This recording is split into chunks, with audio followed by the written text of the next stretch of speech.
جی بھائی صاحب نے سوال کیا، اگر قادیانی کی شناخت ہی نہ ہو، پتہ نہ چلے، کاروبار آپ اس سے کر رہے ہیں، کیونکہ اپنے آپ کو چھپاتے بھی ہیں، ان کو پتہ ہے کہ اگر ہم اپنے آپ کو ظاہر کر دیں گے تو ہمارا کاروبار نہیں کریں گے، ہمارا بائیکاٹ کریں گے. تو اگر آپ کو پتہ نہ چلے تو چونکہ آپ کے بس میں نہیں تھا، اس لیے اب سورہ بقرہ کی آیت پڑھ لیجئے، آخری رکوع کی، لا یکلف اللہ نفسا الا وسعها. اللہ تعالیٰ بندے کو اس کی طاقت کے مطابق پابند کرتا ہے. جب بندہ بے بس ہو جاتا ہے اللہ پکڑ نہیں کرتا.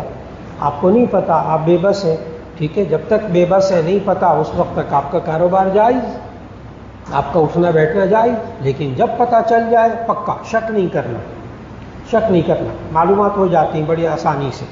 نہ معلوم ہو تو ختم نبوت والوں سے رابطہ کر لیں، جو ختم نبوت کا کام کرنے والے، ان کو ساری نشانیاں پتہ ہوتی ہیں، ان کو حالات بھی پتہ ہوتے ہیں.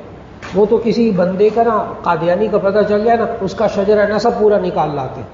بڑی محنت کی ان حضرات نے، کس علاقے کا رہنے والا ہے، کہاں سے آیا ہے، اس کے باپ دادا کا مذہب کیا تھا، وہ ایسی چھان بین کرتے ہیں. ماشاءاللہ کر لی ہوئی انہوں نے بہت حد تک. وہ 1 منٹ میں بتا دیتے.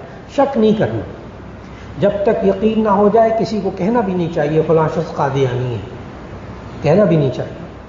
ہاں جب آپ کو پکا پتہ چل جائے پھر لوگوں کو بتا سکتے ہیں.